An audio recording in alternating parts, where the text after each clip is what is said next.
ibu-ibu yang menyampaikan pertanyaan maupun berupa tanggapan. Monggo ibu-ibu semuanya saya aturkan. Halo, ibu-ibu, monggo. Bu Banti, saya izin membacakan satu pertanyaan ini, Bu, di kolom chat. Saya bantu. Ini ada pertanyaan Bu Nursila dari buku Semandari, bagaimana adab doa yang benar agar terkesan tidak mendikte dan kurang bersyukur atas nikmat Allah.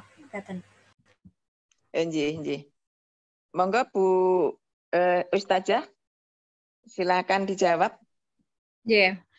Masya Allah, barakallahu fikum Ibu Kusuma ya. Ini pertanyaannya luar biasa. Sebenarnya ini kalau tentang adab doa yang benar ini perlu tema khusus nih Bu untuk kajian ini ya. Ini luas sekali ya. Jadi di dalam sholat ada fikih. Di dalam doa sebenarnya ada fikihnya juga gitu. Karena kan Allah berjanji ini, ud'uni astajib lakum. Setiap doa itu pasti dikabulkan oleh Allah. Ya tentunya Allah akan mengabulkan doa jika doanya itu sesuai dengan fikihnya, sesuai dengan syaratnya, sesuai dengan adab-adabnya gitu ya. Jadi salah satu daripada adab-adab berdoa ya, kita memilih waktu yang tepat, kemudian kita berdoa itu tadarru'a wa khufyah ya. Tadarru' itu merendahkan diri dengan suara yang lirih begitu ya. Kemudian kita juga tidak memperpanjang doanya atau menyebutkan secara rinci dan detail gitu. Makanya kan sebenarnya kalau kita mau minta apapun ada yang namanya doa sapu jagat itu ya. Rabbana atina fid dunya hasanah wa fil akhirati hasanah wa qina adzabannar. Itu sebenarnya doa yang sangat luar biasa, Bu, sudah mencakup semuanya. Kebaikan dunia itu apa sih? Ya kesehatan, keluarga yang sejahtera, anak-anak yang studinya berhasil, dihindarkan dari segala bahaya, macam-macam ya Bu ya. Kemudian kebaikan akhirat itu apa sih? Dijauhkan dari siksa, dimasukkan ke surga, diampuni dosanya ya. Kemudian juga di wakina ada benar, jagalah kami dari api neraka. Itu doa, makanya disebut dengan doa sapu jagat karena sudah melingkupi segalanya gitu ya. Nah, yang terpenting ibu-ibu saat berdoa ya, itu pertama yang harus kita perhatikan adalah makanan, pakaian, dan minuman kita. Karena Allah tidak mengabulkan doa dari orang-orang yang tidak menjaga kehalalan, apa yang dia pakai, apa yang dia makan, apa yang dia minum. Jadi kita jangan menuntut Allah untuk mengabulkan doa kita ketika syaratnya itu tidak terpenuhi. Juga yang tidak kalah penting adalah jangan berdoa untuk memutuskan silaturahim. Karena Allah berjanji untuk mengabulkan semua doa kita kecuali doa yang intinya permohonannya untuk memutuskan silaturahim. Ya. Kemudian juga, nah ini penting nih, jangan terburu-buru ya untuk berdoa. Ini perlu penjelasan yang agak detail ya sebenarnya, karena para sahabat sendiri ketika Rasulullah menyampaikan Allah akan mengabulkan semua doa kecuali doaul mustajil ya, doa orang yang terburu-buru. Seperti apakah doa yang orang yang terburu-buru gitu ya? Misalnya nih sebagai contohnya ya Bu ya. Misalnya ada seorang yang sudah menikah di waktu yang lama belum dikaruniai putra misalnya begitu. Kemudian ada orang yang menyarankan, coba kamu berdoa kepada Allah di sepertiga malam terakhir atau coba pergi umroh, berdoa di multazam dan sebagainya. Tapi dia jawab, aku sudah setiap saat berdoa, sudah umroh juga, sudah ini, tapi tidak mengabulkan doa. Allah tidak mengabulkan juga. Setelah itu dia nggak doa lagi. Nah, itu namanya doa orang yang terburu-buru. Gitu. Karena di dalam hadis sangat jelas sekali, doa yang memenuhi syarat itu pasti dikabulkan. Nah, rahasianya Ibu-ibu, pengkabulan doa itu ada 3 macam. Yang pertama, bahasa Rasulullah itu disegerakan. Makna doa yang disegerakan adalah ketika kita minta A, tidak lama kemudian kita dapat A. Kita minta B, tidak lama kemudian dapat B. Itu bahasa Rasulullah indahnya itu, beliau sampaikan itu adalah doa yang disegerakan oleh Allah. Ya. Kemudian, yang kedua ini yang agak sulit. Ya. Allah mengabulkan doa kita dengan justru tidak memenuhi apa yang kita minta untuk kita dihindarkan dari keburukan dari permintaan kita. Bisa difahami ya? Misalnya ya Ibu-ibu ya, kita berdoa supaya Lebaran ini sudah bisa reuni, mudik bareng-bareng gitu ya. Ternyata Allah menghendaki lain. Ada peraturan baru tidak boleh mudik. Gitu ya. Kan itu di luar bersebalikan dengan apa yang kita harapkan, apa yang kita mohon kepada Allah, ya.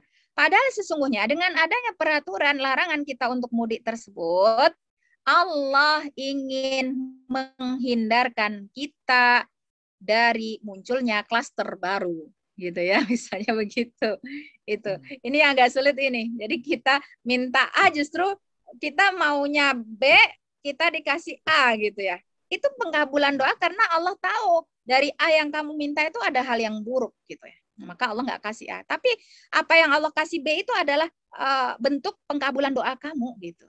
Nah, kemudian yang ketiga, salah satu bentuk pengabulan doa adalah ditunda sebagai deposito kita untuk hari kiamat nanti. Maka dari itu ibu-ibu yang saya cintai karena Allah ya, kita tahu dalam hadis Rasulullah ya, nanti yang masuk surga pertama-tama itu adalah siapa ibu-ibu? Orang-orang yang dunianya tidak begitu beruntung gitu ya. Yang mereka juga sholat serius, mereka juga memohon kepada Allah padahal Allah janji untuk mengabulkannya, tapi tidak disegerakan seperti sebagian kita. Maka yang siapa-siapa yang sudah disegerakan itu nanti di akhiratnya harus antri. Jadi orang-orang yang belum disegerakan tadi dipersilakan dulu untuk masuk surga ya. Baru setengah hari kemudian kita boleh nyusul yang sudah disegerakan permohonannya gitu ya. Tapi ibu yang saya cintai ya, setengah harinya di akhirat itu sama dengan 500.000 tahun. Ya itu. Ya wajar lah ya Bu ya. Kan ada banyak orang yang pengen ini ya. Kenapa salah satunya kita disuruh puasa sama Allah? Ternyata banyak loh di antara kita itu yang hanya untuk bisa sesuap nasi itu ya.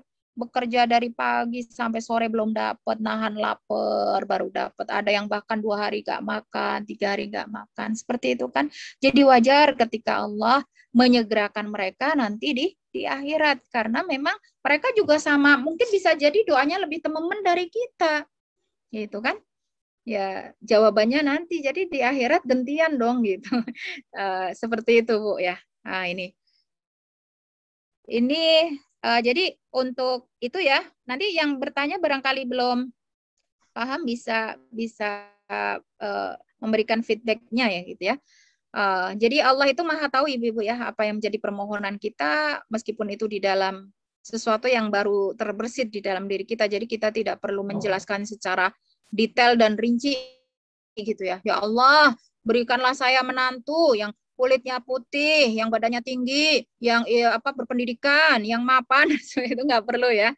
Itu gitu. Jadi ya kita cukup berdoa agar anak kita dipertemukan dengan pasangan yang soleh, itu sudah mencakup semuanya gitu ya. Gitu. Jadi tidak perlu didetailkan, Allah bahkan tahu apa yang ada di dalam hati kita. Nah, itu Ibu ya. Wallahu a'lam bishawab. Barakallahu fikum. Terima kasih atas pertanyaan dari Bu Kusuma yang telah dibacakan oleh Bu Teguh serta jawaban dari beliau Ustazah Nursilatul Rohmah HLG.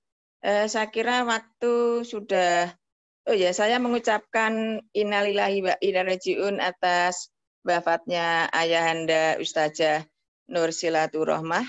Semoga beliau dihapus semua dosanya dan ditempatkan di surganya Allah Subhanahu wa taala. Amin. Allahumma amin.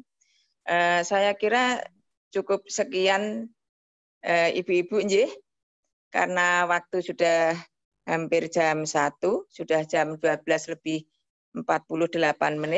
Saya kira terima kasih sekali khususnya kepada Ustazah Nursilatul Rohmah HLG yang telah banyak menyampaikan ilmu, sangat bermanfaat sekali sehingga kita terbuka pikiran kita bagaimana untuk meraih rahmat dari Allah Subhanahu wa taala.